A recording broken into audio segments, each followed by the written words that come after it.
اگر آپ ادبی دنیا کے کاموں کو پسند کرتے ہیں اور ہماری مدد کرنا چاہتے ہیں تو نیچے دی ہوئی اکاؤنٹ ڈیٹیلز کے ذریعے کر سکتے ہیں۔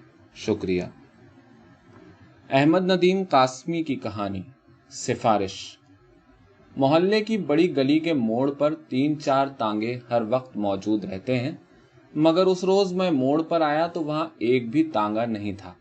مجھے خاصی دور بھی جانا تھا اور جلدی بھی پہنچنا تھا، اس لیے تانگے کا انتظار کرنے لگا۔ تانگے تو بہت سے گزرے مگر سب لگے ہوئے تھے۔ اچانک میں نے فیکے کوچوان کو اپنی طرف آتے دیکھا تو پکارا، بھائی فیکے، تانگا کہاں ہے؟ تانگا لاؤ نا۔ تانگا تو بابو جی آج نہیں جوڑا ہے، فیکے نے جواب دیا۔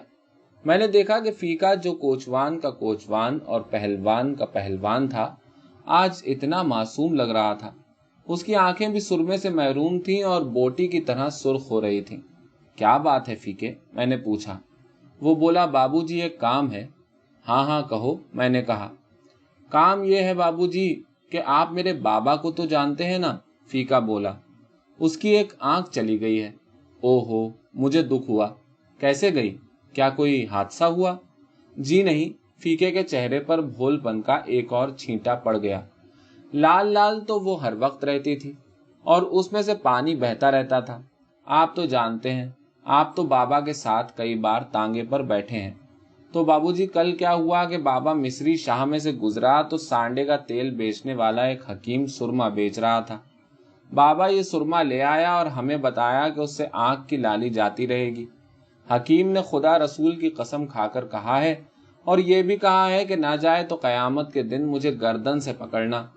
میں نے بھی کہہ دیا کہ حکیم خدا رسول کو بیچ میں ڈال رہا ہے تو ذرا سا لگا لے۔ اماں نے بھی یہی صلاح دی۔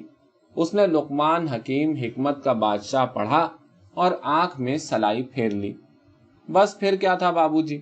آپ تھک تو نہیں گئے؟ سگریٹ والے کی کرسی اٹھا لاؤں؟ اس وقت فیکا مجھے ایسا لگا جیسے اس کے چوڑے چکلے سینے پر گڈے کا حیران سر رکھا ہوا ہے۔ میں نے کہا، تم بھی حد کرتے ہو فیکے، اب آگے بھی کہو نا۔ فیکے کی آنکھوں میں ممنونیت کی نمی جاگی۔ وہ بولا، بس بابو جی، خدا آپ کا بھلا کرے۔ رات تو چیخ چاخ کر گزار دی۔ پھر صبح کو محلے کے سارے کوچوان اکٹھے ہوئے تو ان میں سے چچا شیدے نے کہا کہ پوست کے ڈوڈے پانی میں ابالو اور اسی پانی سے آنکھ دھوئی، پر بابا اسی طرح تڑپتا رہا۔ پھر کسی نے کہا کہ پالک کا ساگ ابال کر باندھو، اور جب کھولا تو بابا نے صاف کہہ دیا کہ اب کیا جتن کرتے ہو، آنکھ کا دیا تو بجھ گیا۔ ہمارے گھر میں تو پٹس پڑ گئی بابو جی۔ اسے ایک ہسپتال میں لے گئے، پھر دوسرے میں لے گئے، دونوں میں جگہ نہ تھی۔ دوپہر کو راج گڑھ کے ایک کوچوان نے بتایا کہ اس کا سالہ میو ہسپتال میں چوکیدار ہے۔ اس کی سفارش سے جگہ تو مل گئی، پر برانڈے میں۔ وہ بھی کوئی ایسی بات نہیں، پر بابو جی شام ہونے کو آئی ہے اور ابھی تک کوئی ڈاکٹر تو کیا کوئی نرس بھی ادھر نہیں آئی۔ آپ صاحب لوگ ہیں، یہ دیکھیے ہاتھ باندھتا ہوں، میرے ساتھ چل کر کسی ڈاکٹر سے یہ کہہ دیجئے کہ صدیق مریض کو ذرا سا دیکھ لے۔ میں نے کہا، وہاں ایک ڈاکٹر ہے، ڈاکٹر عبد الجبار، ان سے میرا سلام کہو، کام ہو جائے گا۔ نہ ہوا تو کل میں تمہارے ساتھ چلوں گا۔ اس وقت مجھے ایک دعوت میں جانا ہے، نام یاد کر لو، ڈاکٹر عبد الجبار۔ فیکا میرے بہت سے شکریہ ادا کر کے چلا گیا۔ پھر مجھے ایک خالی ٹانگا مل گیا۔ جب ٹانگا میو ہسپتال کے صدر دروازے کے سامنے سے گزرا تو میں نے دیکھا کہ فیکا ہسپتال کے ایک چوکیدار سے باتیں کر رہا ہے۔ ظاہر ہے کہ ڈاکٹر جبار کا پتہ پوچھ رہا ہوگا۔ ایک بار جی میں آئی کہ ہسپتال جا کر جبار صاحب سے کہہ دوں، مگر اب ٹانگا آگے نکل گیا تھا اور مجھے پہلے ہی دیر ہو گئی تھی۔ کچھ دور جا کر گھوڑا پھسل کر گرا اور 10 منٹ تک گرا رہا۔ پھر جب اٹھا اور چلنے لگا تو یکایک جبار صاحب کا اسکوٹر میرے ٹانگے کے قریب سے زن سے گزر گیا۔ جبار صاحب، میں چلایا، مگر جبار صاحب میری آواز سے تیز نکلے۔ کوئی بات نہیں، میں نے سوچا، کل کہہ دوں گا، کل پہلا کام ہی یہی کروں گا۔ رات کو میں گھر واپس آیا تو معلوم ہوا کہ فیکا کوچوان آیا تھا اور کہہ گیا تھا کہ بابو آئیں تو مجھے بلا لیں۔ میں نے سوچا اس وقت کون بلائے، اگر جبار صاحب ہسپتال ہی کو جا رہے تھے اور فیکے کا کام ہو گیا ہے تو شکریہ صبح قبول کر لوں گا، اور اگر کام نہیں ہوا تو جو بھی کوشش ہوگی صبح کو ہی ہوگی۔